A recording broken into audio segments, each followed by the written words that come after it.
It is Monday, June 8th, 2026. Yet again, time for another podcast episode of This Week in College Viability News and Commentary. Hi, everybody. Gary Stocker again sitting in front of the Blue Yeti microphone and using the always running Riverside.fm software product. And they keep on coming. Another big news week in higher education. So many layoffs and cutbacks. I'm just going to start listing most of them without any details to go with them. Otherwise, it'd take up too much of the show. Colleges that earned bad financial grades from the Forbes 2026 Private College Financial Grades are trying to argue that the data is not a true indicator. Okay, we'll talk about that. Albright College, always a frequent flyer here on the show, touted last year, I believe it was, a $10 million surplus. It was actually $4 million plus, a little bit more than that. And most of that was from a non-recurring source. The I-dotters and T-crossers strike again. And Ryan Craig has an interesting story on universities are selling health care donut degrees. He calls them, and I'll talk about that toward the end of the show. And again, the products that are out there, the 2026 College Majors Completion App, more than 160 some odd majors over the last five reported years for associate degrees, bachelor's degrees, master's degrees for some 2,700 plus public and private 2- and 4-year colleges.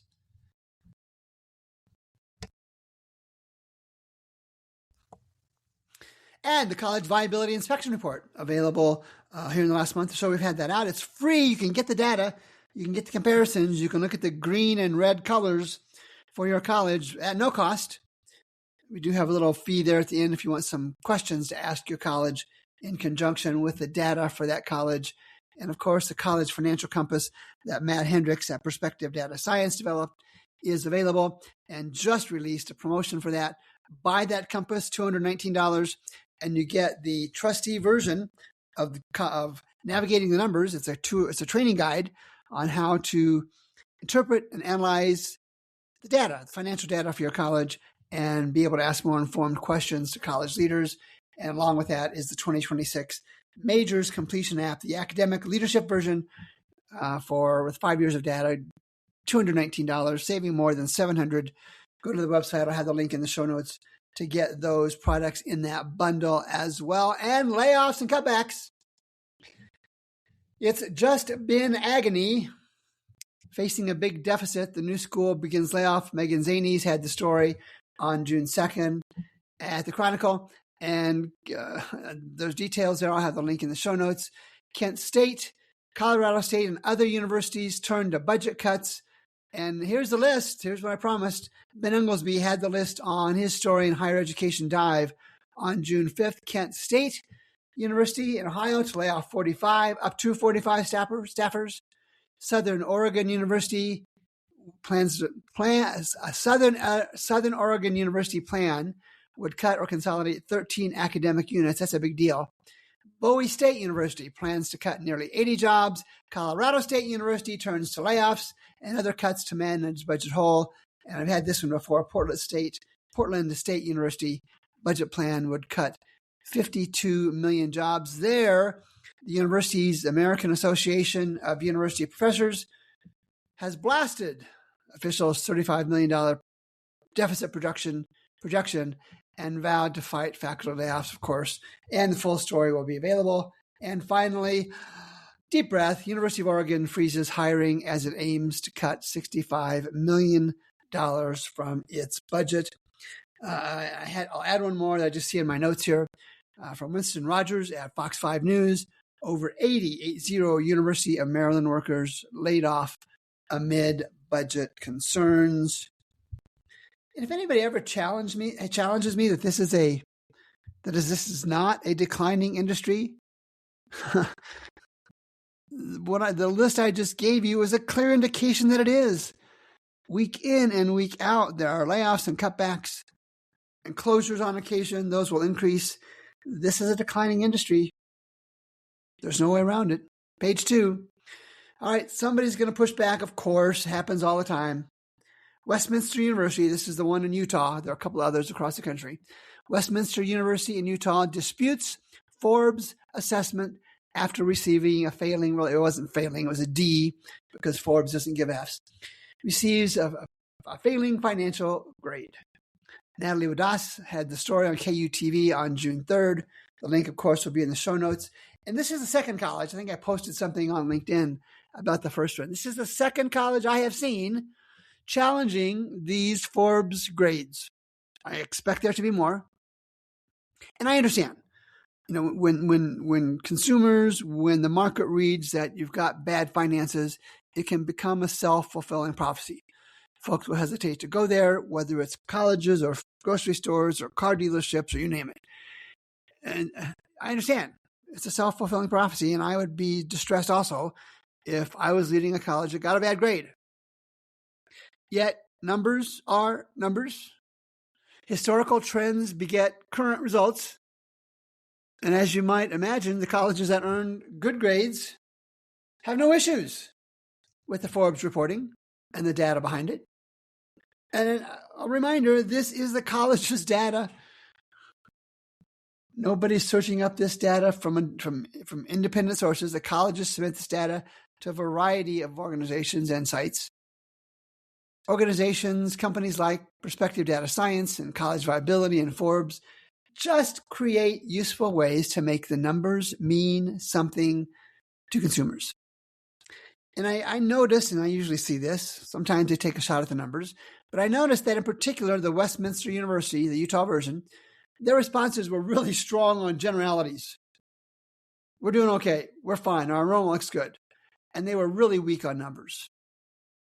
Students and parents deserve better. Period. And this is why higher education needs independent sources like College Viability and others, and even Forbes, to add depth of perspective for students and families. Something like 25% or more of the more than 900 four-year private nonprofit colleges looked at earned the letter grade D as in dog. Forbes, as I said earlier, does not give Fs. If you don't want to pay for the Forbes subscription and you have a college that you want me to look at for you and you can't find it anywhere else, drop me a note to Gary at College Viability. Tell me what you're looking for, what college or colleges you're looking for, and I'll jump in the Forbes report and get that back to you as long as there's not 10,000 of them. So have I ever gone to the data before? Yeah. So let's go to the data. This is IPED's data from the National Center for Education Statistics. Westminster University's Utah version, FTE enrollment has declined for the last 8 reported years. That's 2017 to 2024. It has decreased from 2,366 to 1,091. Do the math, that's a 53% decrease. And for perspective, and Matt Hendricks makes this case all the time, it takes at least 4 years to recover from one bad enrollment year because that freshman becomes sophomore, junior, senior. Westminster University has had 8 consecutive bad years. I don't know if it's going to take 8 times 4 years to recover from that. Probably not, if they can recover. And since 2021, revenue from tuition and auxiliary fees has dropped from $34 million to $24 million. Get your fingers and toes out. That's $10 million since 2021. Since at least 2021, operating revenues have decreased while operating expenses have increased. That's controllable. And the university's endowment has plunged $21 million from $95 million to $74 million. You can see where Forbes grades might be worthy, where the Forbes grades might be worthy of valid consideration and not rationalizing and saying they don't see the inside story painted by a college with a vested interest in making itself look good. Nothing wrong with that. That's what marketing and communications people do. That's what college leaders do. And the college's representative, and I think it was a news story that I watched on YouTube maybe, mentioned the strong 4-year graduation rates, and they are strong. They are good. They're good at Westminster University in Utah. And however, high graduation rates cannot offset a fundamental lack of market demand. It also concerns me. I've talked about this on the show with Matt Hendricks on the College Financial Health Show. There are too many colleges like Westminster U that are doing a good job of graduating students, but their financial health is not good. And to me, that's even worse than colleges who can't graduate students and also have bad finances. Colleges that seem to have a way to graduate students are also, not in every case, but too many cases, are also having financial issues. This is a declining market. And families looking at this college deserve a broader perspective, and at all colleges. Presenting a graduation rate as proof of institutional stability is misleading. Sure, it's good. But if a student enrolls today, based on that good four-year graduation rate at Westminster University, can the college guarantee its financial health will allow them to allow those students to actually finish their degree at that college over the next 4 to maybe 6 years? And if you want to see the full 15 key measures for from 2021 through 2025 for Westminster University in Utah, drop me a note on LinkedIn or email me at Gary@College Viability, and I'll send you the data. It's a screenshot. Argue if you want against the data, but I'm here. I'm going to catch it. I'm going to point it out. And how about a frequent flyer? And not only a frequent flyer, but a good reporter on top of this. Amanda Fries at Spotlight, Pennsylvania, had a story on June 5th that Albright colleges touted, and they touted this a lot, $10 million surplus was less than that, more than half less. It was $4 million and something. And I don't even know what to say about these kind of colleges. Their survival is problematic. They continue to think that the world cannot survive without them, and they're taking advantage of students by not providing high quality, properly funded college education, let alone faculty and staff and the communities. Let it go. Find somebody, find the light switch, change it from on to off. And before I go to page 3, there are 2 other podcasts that I want to talk about that I have been producing for many months at College Viability. Kitchen Table College Chat. Kitchen Table College Chat is with another higher education professional. Mark DeBoer and I get together every Thursday. This podcast was created to provide a new and different perspective for parents. More of a detail-oriented admissions process, things to look at, finances to look at for college students and their families. Mark and I, as you might imagine, challenge the conventional messaging, the brochures, if you will, from colleges and give listeners some new questions to ponder or to even ask colleges. And then the other podcast that I do by myself is one called Beyond the College Brochure. Beyond the College Brochure does just that. We go beyond the marketing. We go beyond the websites. We go beyond the brochures and the email marketing. And it's another podcast. It's another podcast project that takes the college discussion way beyond what colleges market with brochures and websites. It includes Paul Harvey-like stories about colleges, and started actually with a college student interviewing me about the college decision process. And those podcasts are still out there. And it will soon include news stories, kind of like what we do on This Week, about higher education that will help students and families become more informed about the industry. Both podcasts, all the media that I do are consistent with our themes of increased transparency from colleges for its students and families. And I'll leave a link to the podcasts in the show notes, and I'll put them in a LinkedIn post as well. Page 3, LaSalle University. Let's get out the I dotters and T crossers here.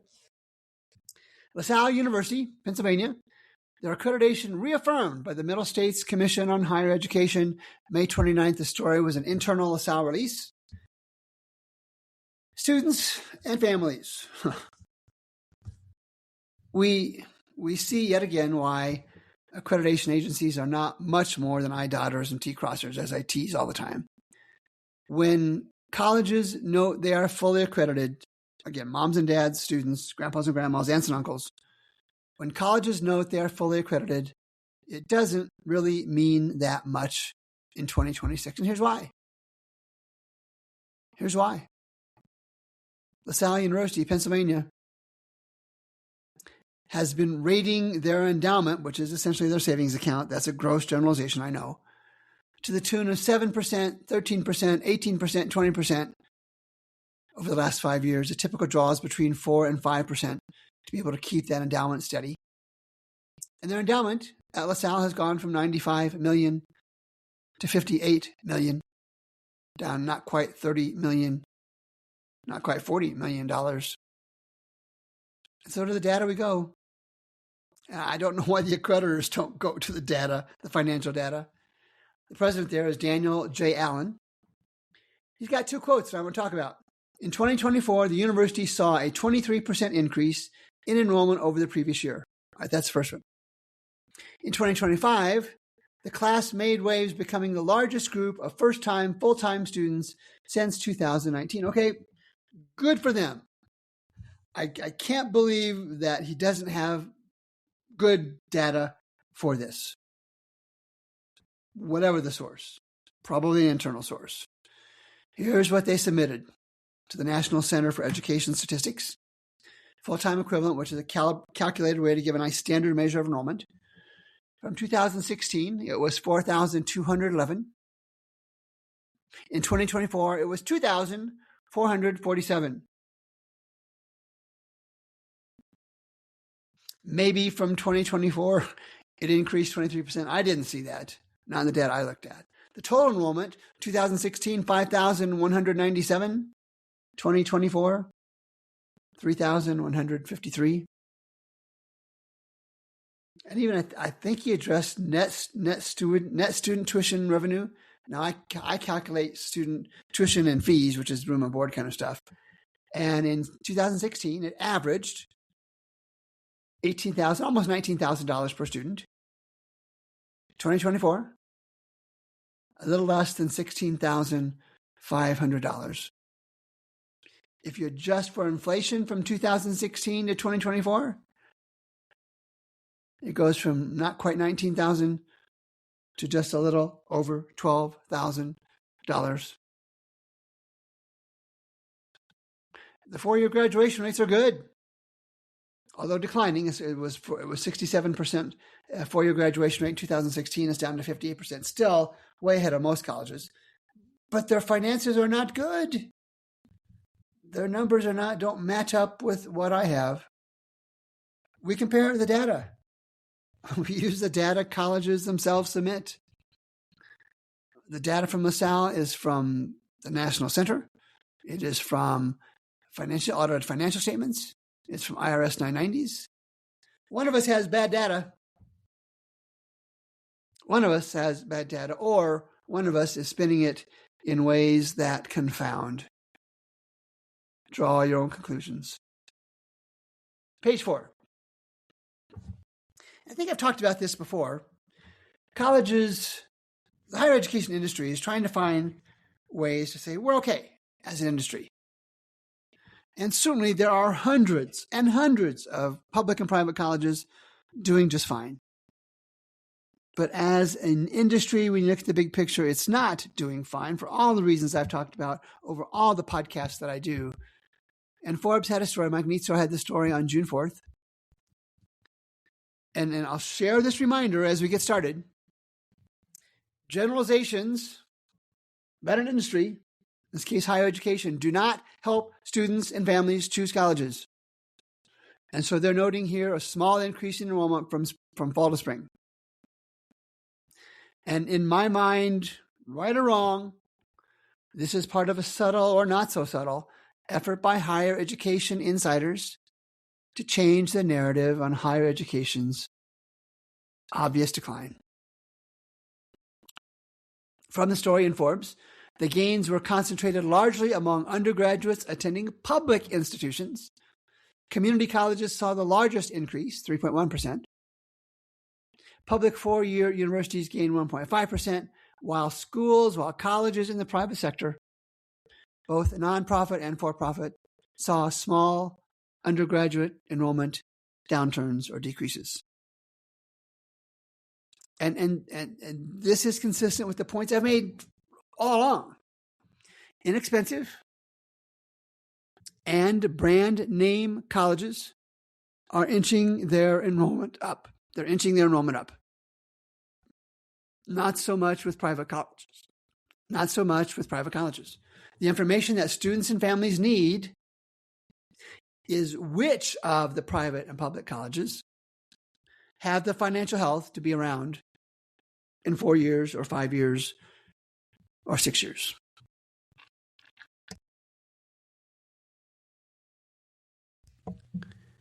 And it's not even the closure piece that matters. Colleges with significant financial challenges almost certainly cannot provide the type of quality college education you and I want for ourselves, for our offsprings, or for our communities. And as we saw with Albright today, with Westminster University in Utah, and Loras College, which had similar denial of the Forbes data, and I posted that on social media. As with these three colleges and others, transparency, financial transparency is not a strength of colleges in trouble. That is why the College Viability Inspection Report is becoming an increasingly important tool that makes understanding a college's financial health and outcomes and more easier than any other tool out there. And remember, those other websites that compare colleges, I think most, if not all, of those college guidance websites generate at least part of their revenue from fees that colleges themselves pay to promote themselves.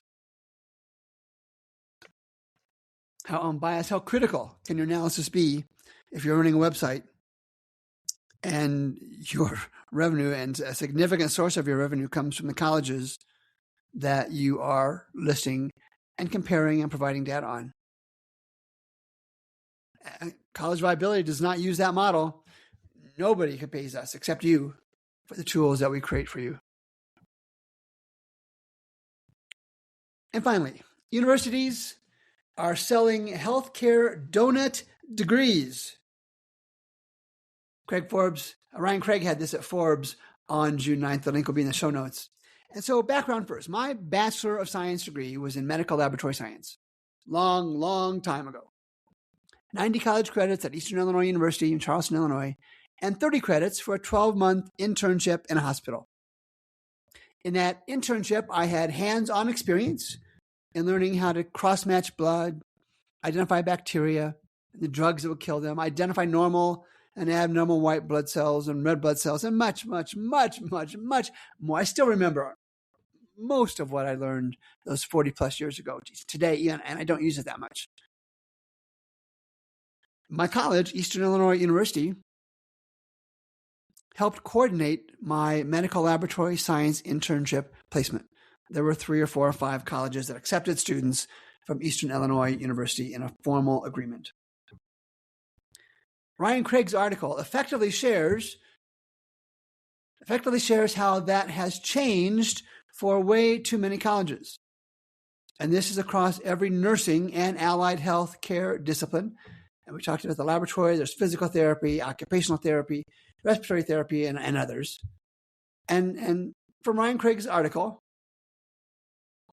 he says, who else is doing nothing? This is a lead-in from a story from part of the article up above that. Healthcare programs that require clinical experience for a degree,